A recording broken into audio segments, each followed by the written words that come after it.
over. The next day when she was shopping, Jenny once again felt that someone was following her and rushed into the crowded supermarket. She found that no matter which shelf she walks to, there will always be a man behind her to follow. She dared to see who it was.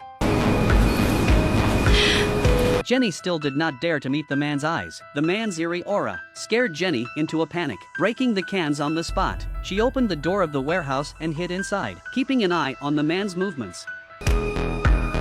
Hey! Îmi pare rău, dar trebuie să pleci.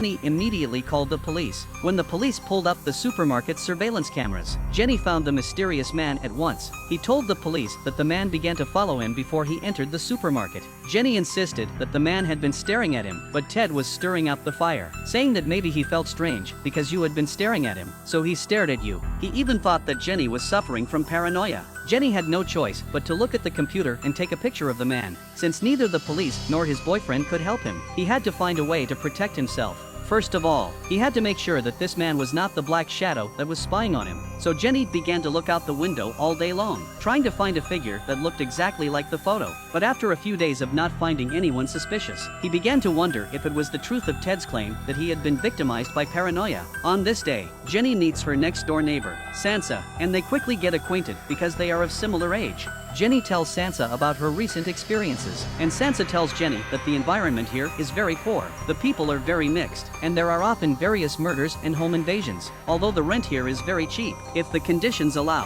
Who wants to live in such a terrible place? After the drunken Jenny returned home, the more she thought about it, the angrier she and her husband were quite rich, and why her husband chose to live here. She angrily pulled open the curtains, and the result of the terrible figure reappeared.